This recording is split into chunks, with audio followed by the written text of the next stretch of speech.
A 15-year-old girl boarded a school bus. She carried books, she carried hope. And someone decided that was dangerous enough to kill her. She survived. And then she changed the world. How does a bullet fail to silence a voice? The ancient teachers had an answer, and it has nothing to do with luck. The Bhagavad Gita opens on a battlefield. Arjuna, the great warrior, has dropped his bow. Not from cowardice, from grief. He looks across the field and sees everyone he loves standing on the other side.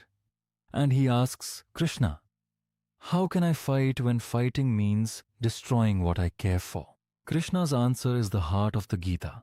He says, you have a right to perform your duty, but never to the fruits of your actions. Do what is right. Not because the outcome is guaranteed, not because the world will reward you, but because the action itself, the duty, the dharma, is the only thing that truly belongs to you. Malala Yousafzai grew up in Pakistan's Swat Valley, a place of mountains and rivers, and for a time, a growing shadow of fear. She loved school. She wrote about it. She spoke about it. Even as the world around her told girls that learning was not for them, she kept going. In 2012, she was shot on that school bus. The bullet was meant to end her voice. It did not. She recovered. She stood before the United Nations. She received the Nobel Peace Prize, the youngest person ever to do so. And through it all, she said something that echoes the Gita's deepest teaching. One child, one teacher, one book, one pen can change the world. She did not fight for fame. She did not know she would survive. She simply could not stop doing what she believed was right. The fruit was never the point. The duty was.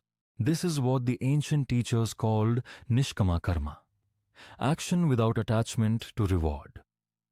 Not passivity, not resignation. A fierce, clear commitment to what is true, regardless of what it costs. The first lesson is this: purpose is armor. Not physical armor, something deeper. When you know why you are doing something, fear loses its grip. Malala was afraid. She said so. But her sense of duty was larger than her fear. The Gita teaches that when we act from dharma rather than desire, we step outside the reach of ordinary suffering. The outcome may wound us. The purpose cannot be taken. The second lesson: silence is never neutral.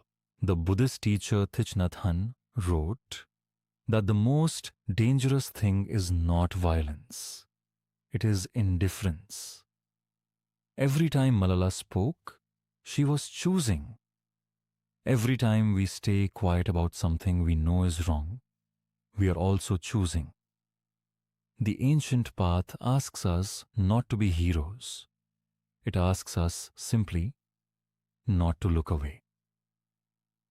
The third lesson is the hardest. You may not see the harvest. Seeds planted in courage often bloom long after the planter is gone. Malala did not know her words would reach millions. She wrote in a diary. She spoke to her valley. She acted as if the action mattered, because it did. The Stoics called this amor fati, love of one's fate. Not blind acceptance, but a deep trust that doing right, even in darkness, is never wasted. Here is the practice. Tonight, before you sleep, ask yourself one question. What am I not saying or not doing because I am afraid of the outcome? Not a grand political act, It might be a conversation you have been avoiding, a creative work you have been hiding, a truth you have been softening. Write it down, just the one thing, then ask. If the outcome were removed entirely, if no one rewarded you, no one noticed, nothing changed on the outside, would this still be worth doing? If the answer is yes, that is your dharma speaking. You don't have to act on it tonight, but name it. Because the Gita says the first step is always clarity. And clarity, once found, is very hard to unsee. A river does not ask whether the ocean will receive it. It simply moves. Around rocks, through valleys, across seasons, because moving is its nature. Malala moved through fear, through violence, through the long years of recovery and rebuilding. Not because she was certain of victory, because she could not stop being who she was. The bullet could not silence her because the voice was never just hers. It belonged to every child who ever wanted to learn, to every person who ever chose truth over safety. That voice lives in you too. The question is only whether you will let it speak. Subscribe to LifeVeda for daily wisdom that transforms your life.